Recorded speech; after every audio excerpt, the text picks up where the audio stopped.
Hi, I'm Jane, and welcome to my world, Jane's World. Well, I should call myself a draft tonight. Look at my hair. My daughter did this. I bought a dye that was really cheap, unfortunately, and it was supposed to be intense red, and it turned out to be burnt orange instead. And because my daughter did it, I've got black patches and orange, so I must be a draft. Anyway, I was supposed to come on ages ago to actually celebrate the fact that us Kiwis won the World Cup Rugby. Yay, All Blacks! But my computer crapped out.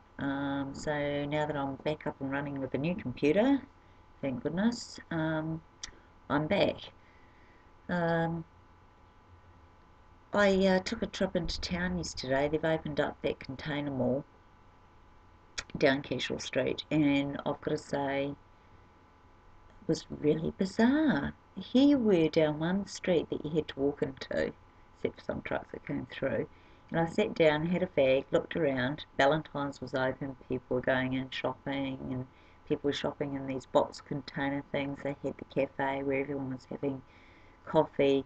And I just looked around in this one section, and it's great. The idea is great. Containers are a really good idea, especially for Christchurch with all the earthquakes. Um, but I've got to say, in the middle of cranes pulling old buildings down and everything else down, and in the middle of destruction, it really reminded me of OMC's song, How Bizarre, How Bizarre. It was just surreal, almost like the earthquakes actually. But in saying that, good on you Cantabrians, only we could think up something like this. Yeah, it was really strange, but it was so neat to see Valentine's up again in its old place, same old place. Valentine's has a rich history, unfortunately, for Valentine's disasters. It was in a fire many years ago. My mum's generation, she was actually in town at the time, and a lot of people died. And now it's survived 3 earthquakes, major ones, and they've got themselves back up and running.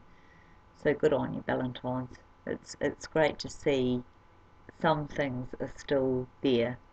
Looking a little different maybe, but the building's still the same. And inside it still looks the same. They've got all the jewellery and the giftware and yeah, makeup, and it's actually really neat. But it's so incredibly sad to see past the fence where it's all fenced off, the rest of it coming down. But we'll see what happens. Maybe our Quake City should become a container city instead. Sounds pretty good to me as far as safety goes. They're pretty solid things. Now, the other issue I wanted to talk about tonight had to do with politics, yes, with all this campaigning going on. And may I say, and this is just my personal opinion here, but I'm sure a lot of mums would agree, like with solo mums, people on sickness benefits, it's all very well to say get back out to work in Christchurch. It can't apply anyway because of all the quakes. There's a lot of unemployment at the moment. It's really hard to get jobs. But nationwide, have National actually thought about the fact that mums should be at home as well looking after their children? What happens to the kids? Who's going to pay for childcare for a start if solo mums have to go out to work?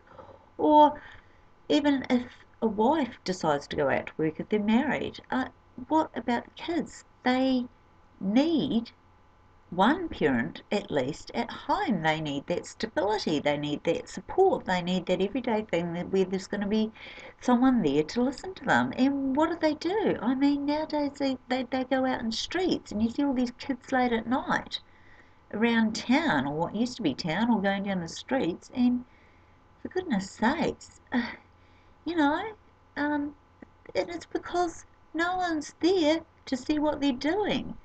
So I'm sorry, National, it's all very well to have all these ideals, but personally, I agree with the idea that if you want to go out and work, regardless of whether you're a married, solo mum, or whatever, you can.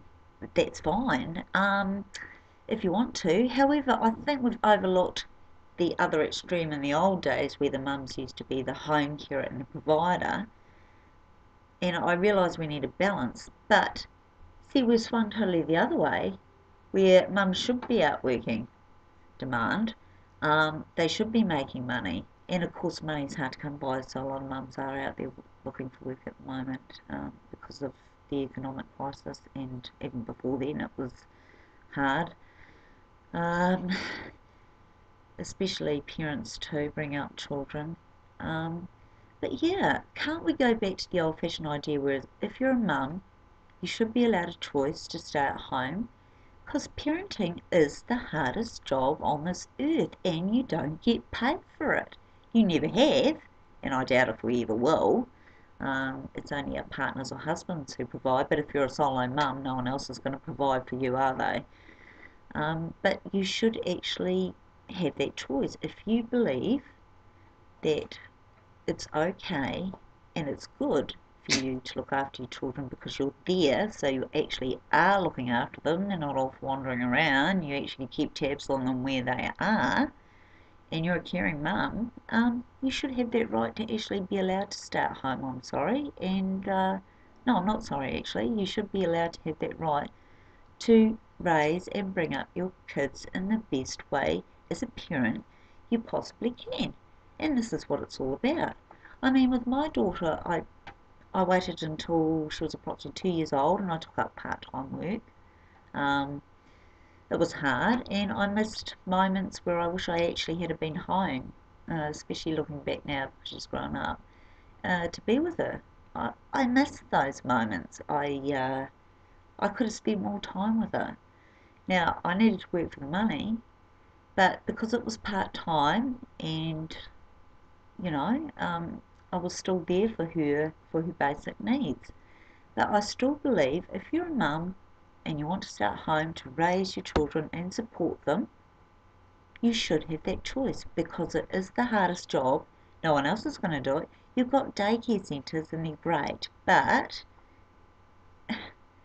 daycare teachers, carers, etc., uh, they're not your parents.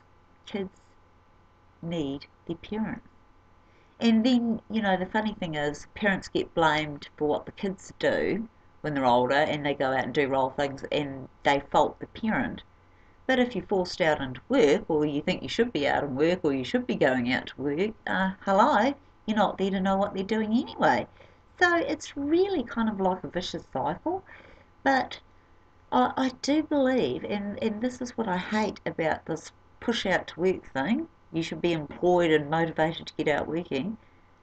You should consider A, what is best for your children, B, what is best for you, C, what is best for people, other people, because there's so much unemployment already.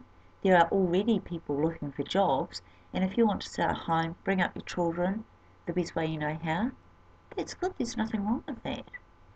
And it gives other people a chance to actually become employed. Money is always a key issue here, and I'm not saying you should stay at home. What I am saying is perhaps you should look at individual cases on an individual basis, which I know for a government system it's very hard to do. And as an individual ourselves, we need to decide which options are actually the best for us, not the government, because we are the children's parents, no one else. Anyway, that's my opinion, and I think I've gone on for long enough on politics. Good luck, and catch you next time. Signing out, Jane.